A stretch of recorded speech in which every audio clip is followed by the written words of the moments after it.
Welcome to episode 5 of the Silver Savage podcast. This episode is brought to you by Combat Iron Apparel, the highest quality apparel for fitness-minded patriots. Visit combatironapparel.com and use the code SILVERSAVAGE10 to get 10% off your next purchase.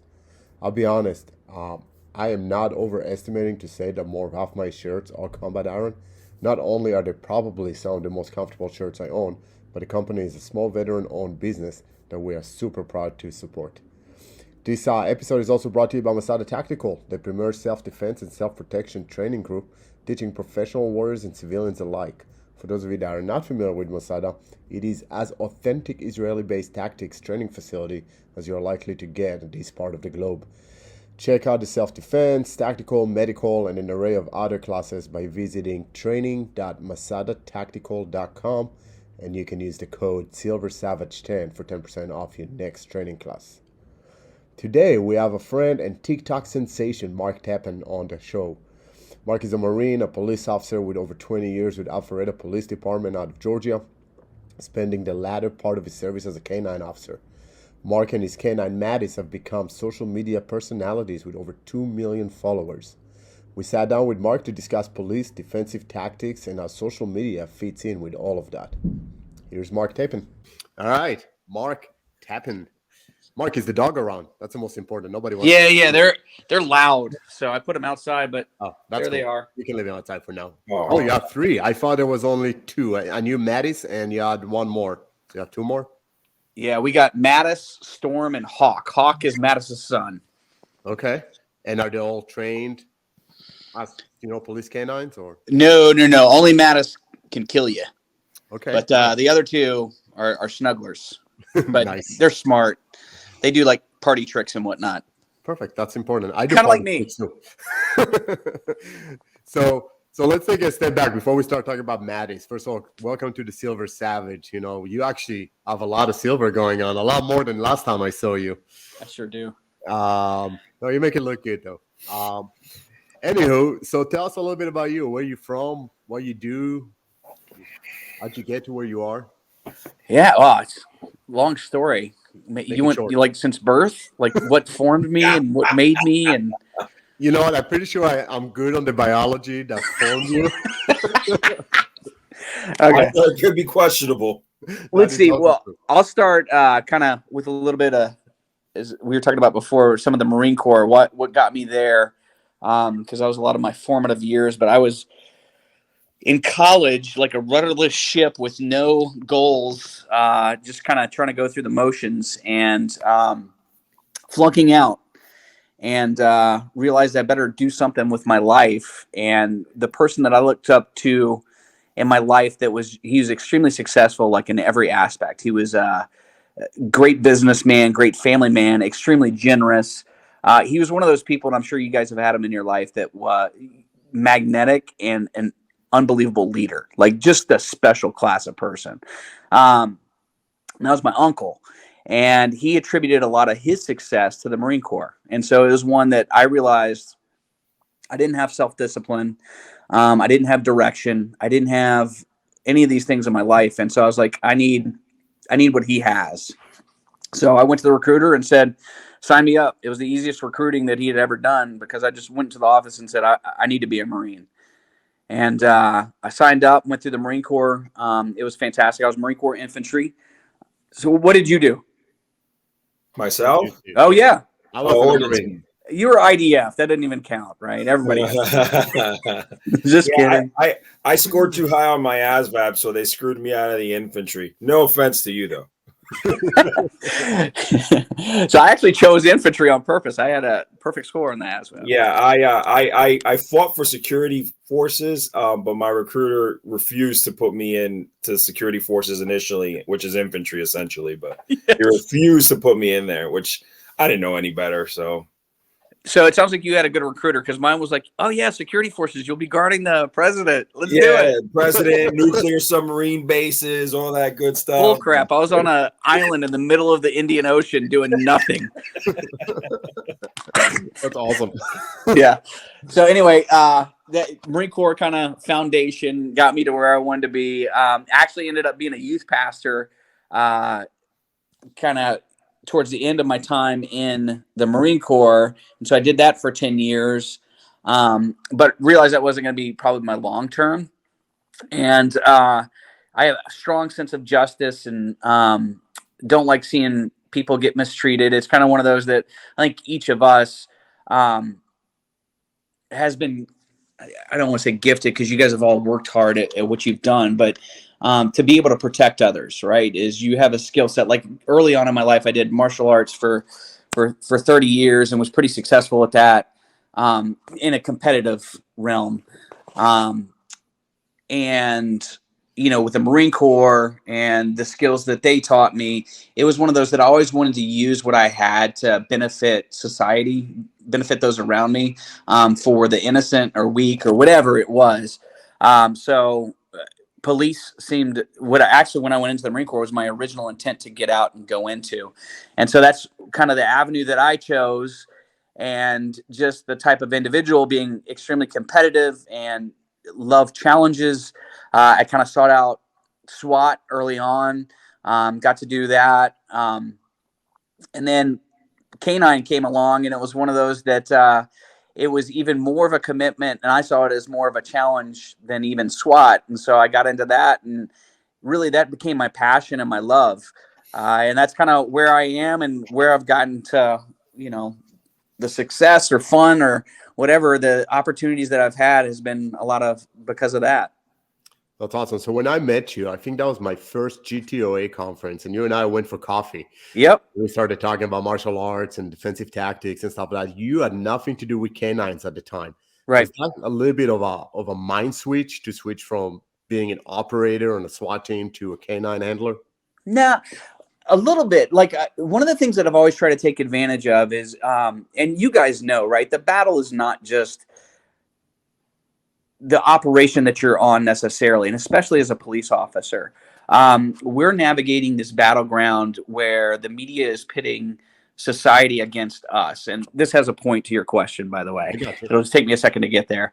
But so I saw canines, like I've always had a fascination, and I'm sure both of you have seen them operationally work, and it's incredible the things that they can do. Well, I've always had a fascination for that. What's that? I'm sorry? I said I've been bit by a police canine, so I know. Incredible. And you guys have just seen, like, I know with I think I've seen some of the things that you've posted, BK, of just seeing some of the special operation capabilities of dogs, and even some of the stuff that you guys have trained and done up there. So I was fascinated by that. But the thing that really drew me was the way that they create this bridge between the community and police. And so that's one of the things I wanted to take advantage of too, is I love the dogs, and I love the challenge of trying to learn how to communicate with this tool and get them to align with your will to accomplish a mission. Like that's cool, like amazing to me. But the other thing is it also creates this bridge, right? So maybe you won't have to fight.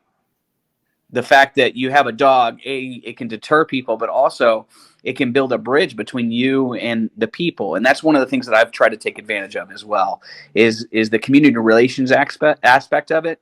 And trying to show people that I'm a real person and this is an amazing dog, and people are curious about that.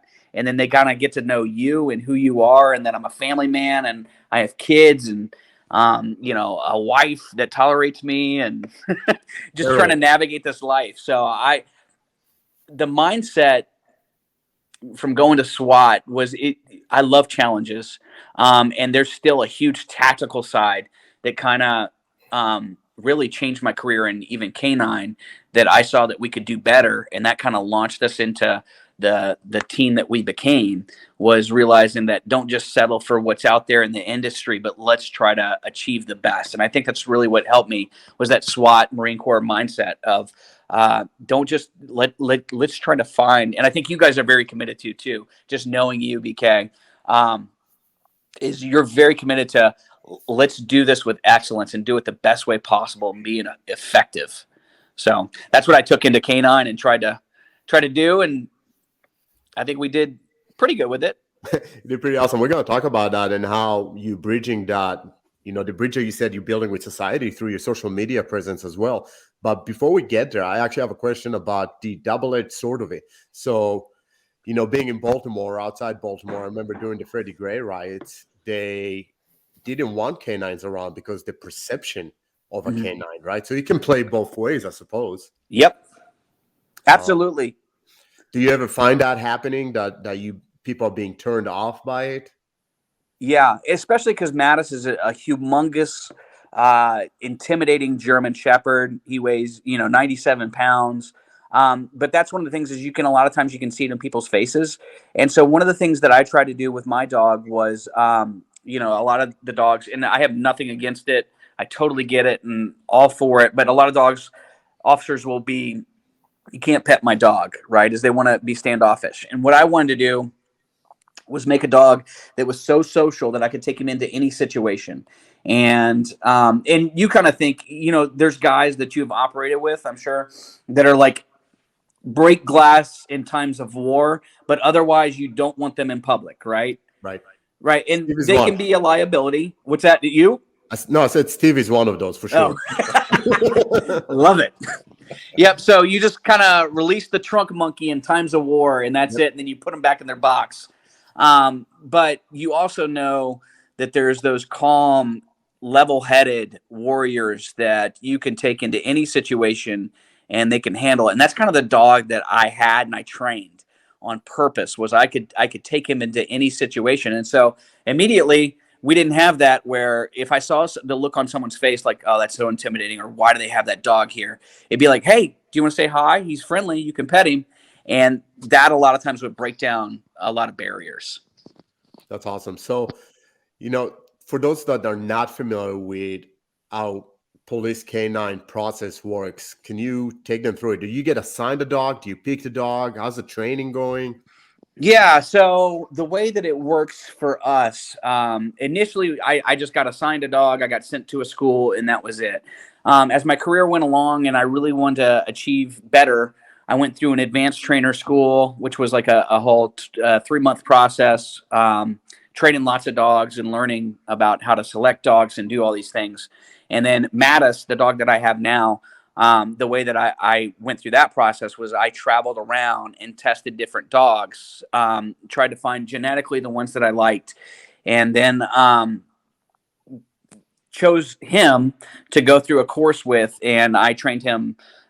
He had some background with personal protection work, but he didn't have any odor work.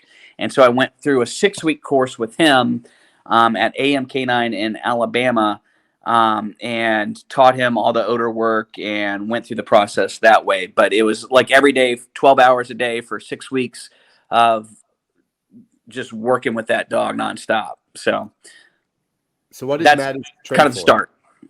What is Mattis trained for right now? So well, right now he's retired, so he doesn't do jack squat. He just does TikTok videos and whatnot. But he does a very good job at that. He was trained for narcotics detection, article search, which is like if somebody tosses a gun on a track, he can go find just that article in and of itself because of the human odor. Tracking good guys or bad guys, apprehension and protection. So apprehension is the bite work to go and grab them. Protection is if somebody's coming at me, he automatically reacts.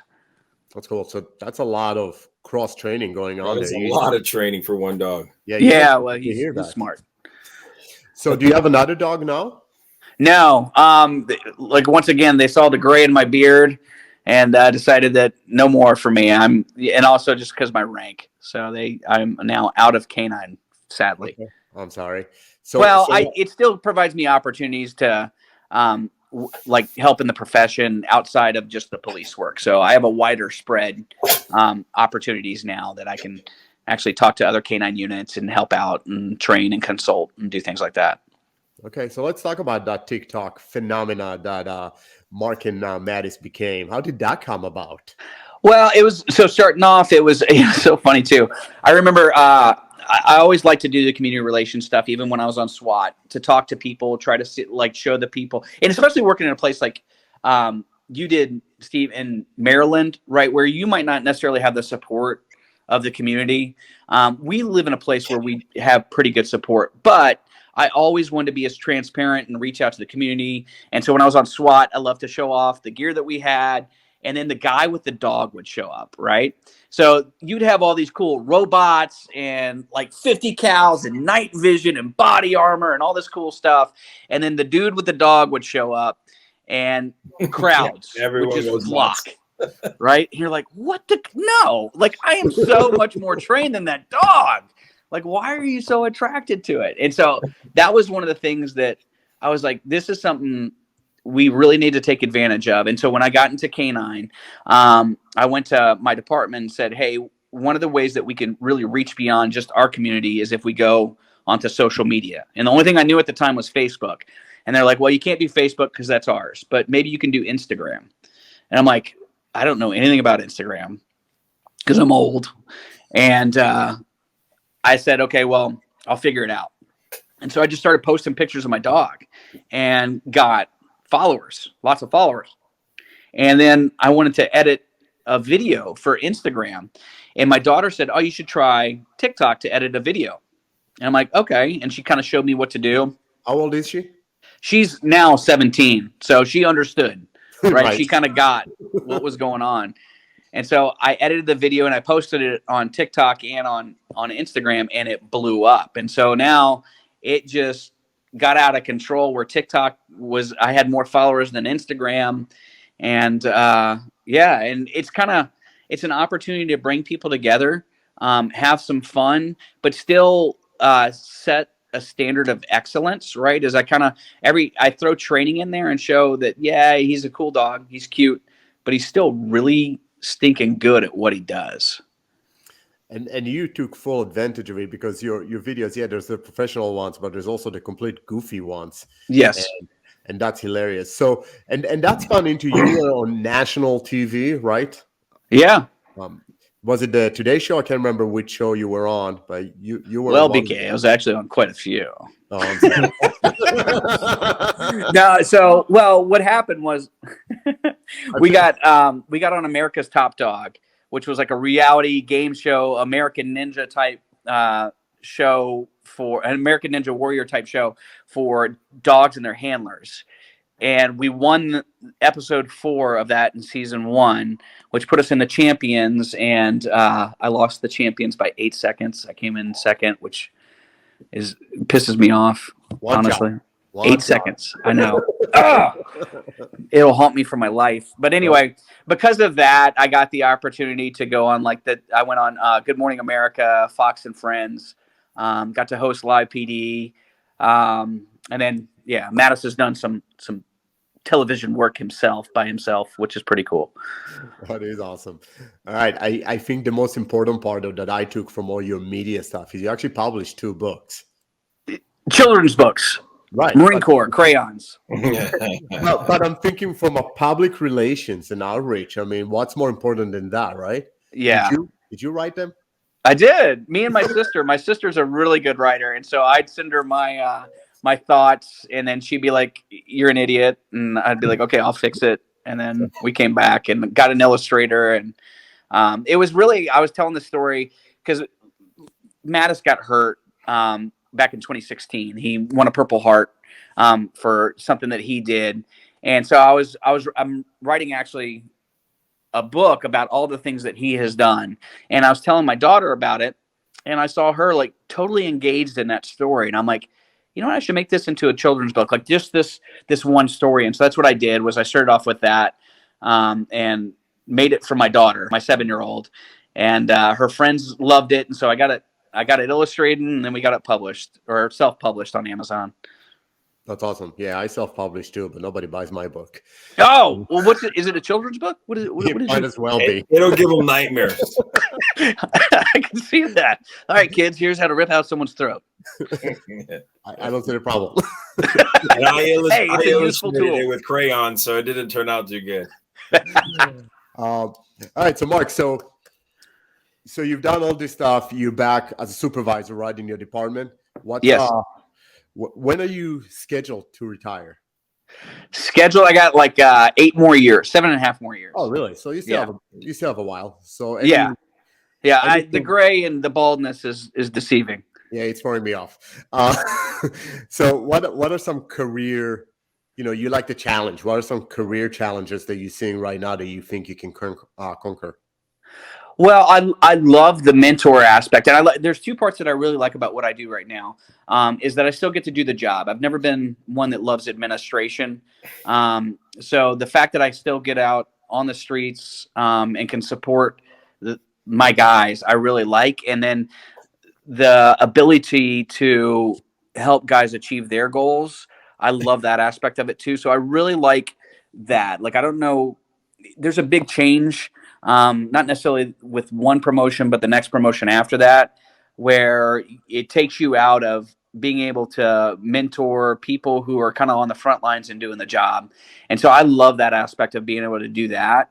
So myopically, if I'm looking at the little world of Alpharetta, I love what I'm doing now, and mentoring guys. Maybe taking one more step to the next level would be good to help leaders train the younger generation. So I like that aspect.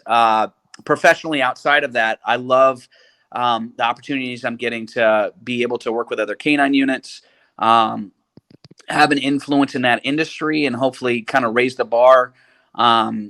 To seek excellence, right? Not just in the way that you think about training, the way that you seek training, which is why I've always loved you and what you guys do.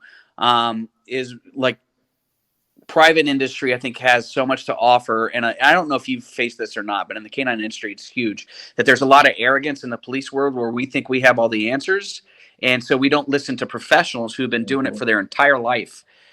Have you faced that at all? Maybe a little bit, but I'm not going to talk about it right now. Yeah, it's a sensitive topic. Well, but so you face that, right? You don't know what it's like to be, a police dog handler, or in your case, you don't know what like defensive tactics is like in the police world. Like, what? Right? So being able to embrace that and bring it in and make people better. I really hope I can inspire people to seek out, become a better police officer, more well-rounded by seeking out professionals in the private industry, because I think that's where a lot of the expertise lies.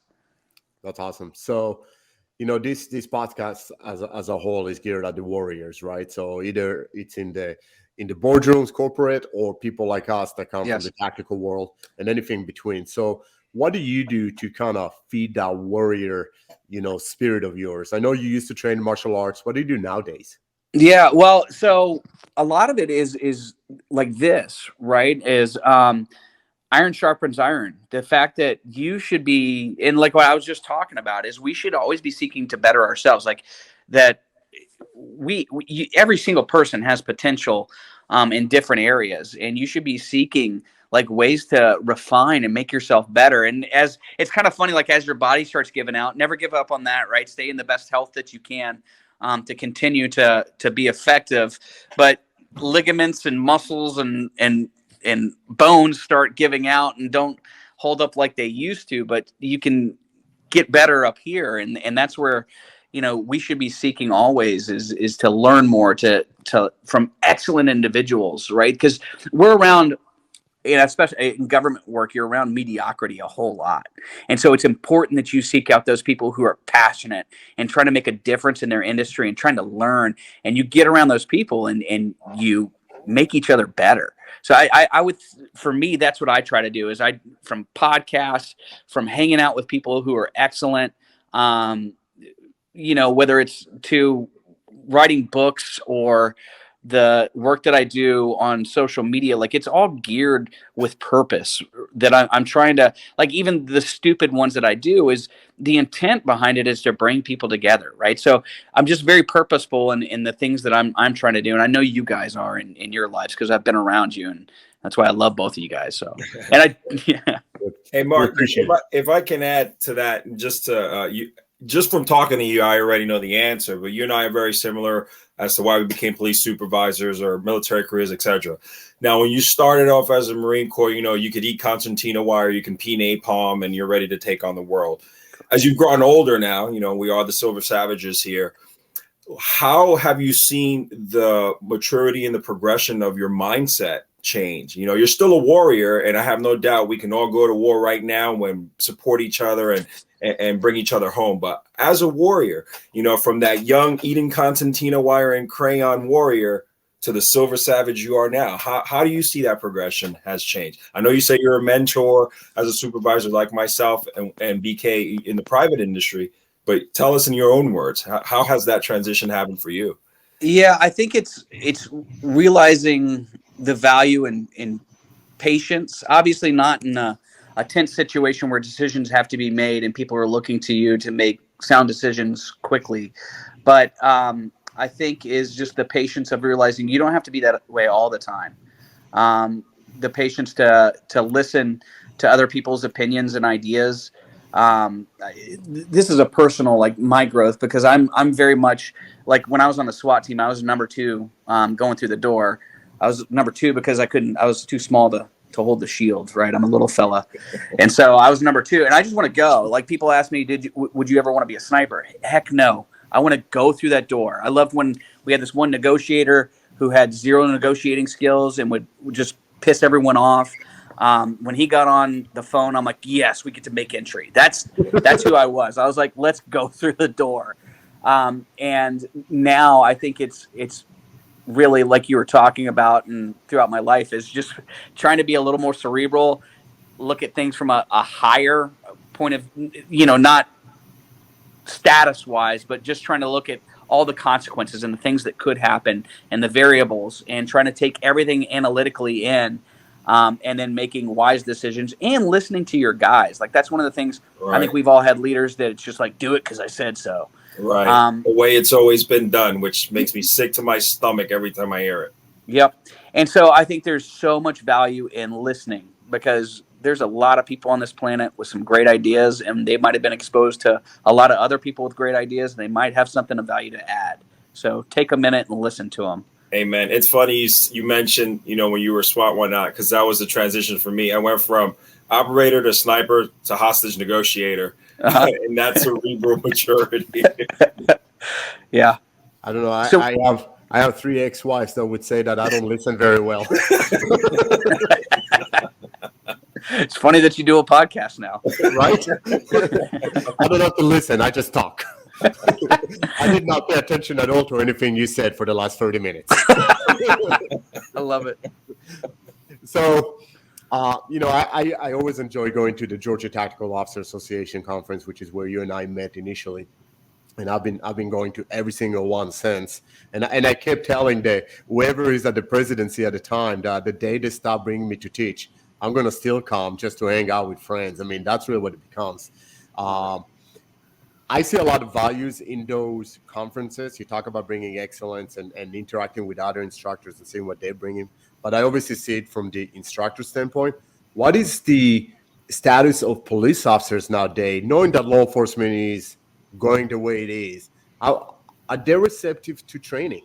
I mean, I see a lot locally that are, we got an academy and now I know everything and I'm not going to pay out of pocket. I'm not going to put the time in. I don't need it. I just want the benefits and the paycheck, and that's it. Yeah, well, I think you can speak probably more intelligent to that than I can. I have, like, the people in my squad, like, I'm thinking through, and actually I have some good young officers who really are, they're trying to, and I think this is a mentality too of a lot of officers and the people that we're seeing is, and this is not, it's not a knock at all, is they're trying to see what they can get out, right? They're not as, before we had pensions and all these other things that would really plant you in a place. And these officers, like I said, I don't see this as a negative. They see them, they're almost mercenaries, but they're trying to build themselves. And these are the ones that I've come across. And so the ones who are good are trying to, whatever their passion is, they're trying to seek training and make themselves better. And then really, if the department doesn't have things to offer them, then they're going to move along to another department. And once again, I don't necessarily see that as a negative. It should challenge the departments to offer reasons to stay, which we've gotten away from, really. It should also challenge the departments to give opportunities for those individuals to become the best trained that they possibly can. So I've kind of seen, I know what you're talking about as well, and I think that's just kind of, you'll always have those people in law enforcement, is that could care less about their, professional development on their own. But some of these young people that I really have a high respect for are taking it as, what can I get out of? And once again, I'm okay with it because it benefits the whole if you take advantage of it. If it's done in the right spirit. So yes, I would say what we see, at least locally here in Maryland, is when you talk about people jumping from one agency to the other, it has to do with pay, not with benefits necessarily, or advancement opportunities, which is, it's unfortunate in a sense. We'll actually be in Georgia. I know I will. Hopefully, Stephen can join me. We'll be in Alpharetta teaching a DT instructor course in February. So I hope. I was possibly going to be going through your DT instructor course finally, because I've been wanting to do it for years. But I have to have knee surgery because I'm old. I got you beat. I'm up to like 6 knee surgeries and 4 back surgeries. Bam! That's what I'm talking about. Yeah, you got to catch up, Mark. Slacking. What kind of a Marine are you? All right. So if no DT, at least we'll get a beer. We'll see. I might do it anyway. All right, sounds good. We'll modify it. We'll do it. We'll do it from a wheelchair. Hey, you got to know how to fight in a wheelchair too. That's right. Right. You can. Steve is the best that I know in fighting with crutches. Yes. Does he have one of those hover rounds, like the electric scooters? But no, I actually a while ago I took a class in cane fighting course. This was years ago, just to learn, because you wanted to learn stuff.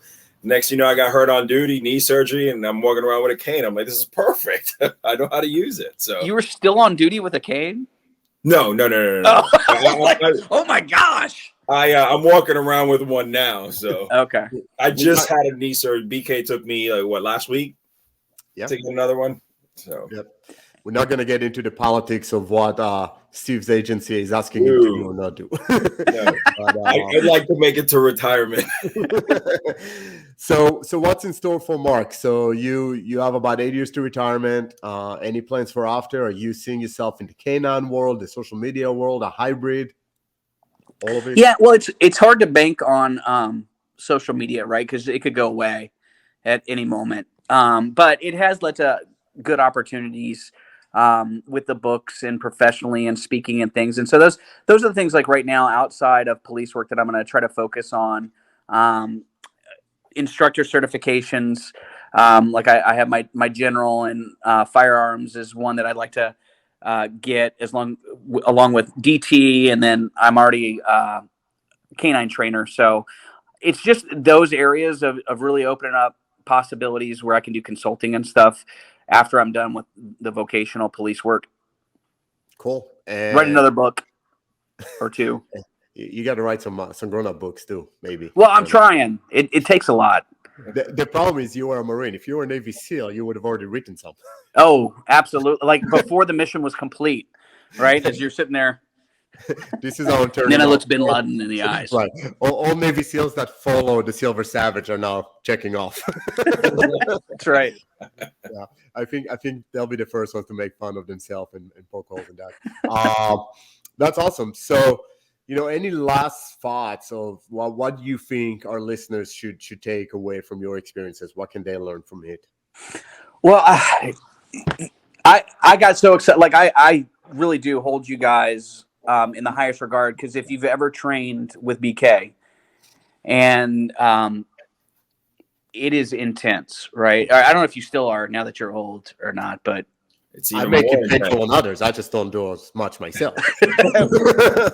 I love the real life and the intensity and thinking outside of the box and the things that could happen.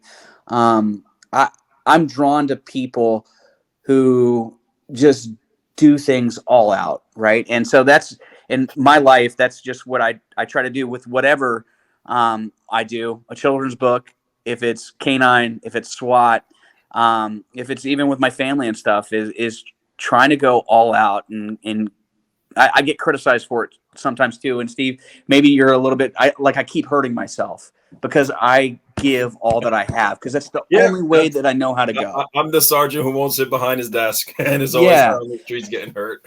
And it's one of those that, I'd rather spend myself, right, completely out on in doing whatever it is than have regrets Right. that, man, I could have gone harder, right? Or I could have done that better. It's like, no, I'm going to give everything I have.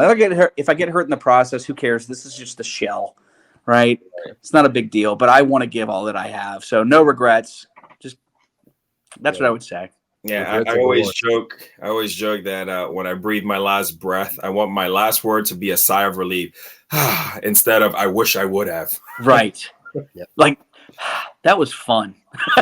Very good. So Steve usually likes to finish this little podcast with a few questions to our guest. Little trivia challenge. All right, let's do it. All right. In your case, you're a canine handler, so we'll keep it canine specific. All right, and we're gonna make it a little more challenging since Marines like everything chaotic and stressful. All right, so you got 5 seconds. All right, 5 seconds to name this is gonna be cinema based, a cartoon dog, a police movie dog, and a scary dog. All right, I'm gonna give you 5 seconds to think about it, and then your time's gonna start. All right, your 5 seconds to think starts now. Chase, Cujo, and Hooch. Oh, wow. Well, you just did it anyway. So Let's say, who's Chase? I don't know who Chase is. Paw Patrol. Oh, yeah. Ding, ding, ding. Steve, we are awful fathers. I know. I could've- funny? My kids are obsessed with Paw Patrol. Yeah. I could have just gone with Mattis because he's like a cartoon now. That's true. That's true. Dang, I'm sorry, dog. Didn't they ban Chase for a while, and then they brought him back? Yes. Yeah, it was Isn't that ridiculous. Did you name Maddie's? I did. After General James Mad Dog Mattis. Just making sure. The warrior monk. That's right. He actually, when Mattis got hurt, my Mattis, not him, he emailed me. He's one of the most quality leaders I've ever been. Like, if I email him right now, within probably 15 minutes, I get a response from him. Yeah, his book is phenomenal. If you haven't Yes. read it. The Call Sign Chaos. Yep. I read it. Yeah, great book. Perfect. Yep. Mark, if anybody wants to connect with you, obviously you're all over social media. What's the handle that they should look for? On TikTok, it's K9_Mattis. And on Instagram, this is a little confusing. You can just put K9 Mattis and you'll see us. It has the little blue check thing next to it. But if you put ADPS_K9_Mattis. ADPS standing for Alpharetta. What's that? ADPS standing for Alpharetta Department of Public Safety. And it's weird, like once you get verified, you can't change your name. And so I can't drop the ADPS off of it, even though he's retired. Okay, cool. Well, Mark, thank you so much for taking the time this morning. I know you had a busy morning. I appreciate it. And I'm looking forward to seeing you in February, brother. Likewise, you guys are amazing. And I really am. I'm honored that you would want to talk to me. It means a lot just from who you guys are. Hey, Mark, if I make it down to Georgia with BK, I'll give you some cane fighting pointers. I like it. I'll take it. All right, brother. You have a great day. Be safe. Give Maddie's our best and your other 2 pups. Thanks, brother. See you guys. Take care. Take Later, it easy, brother. Jets. Bye.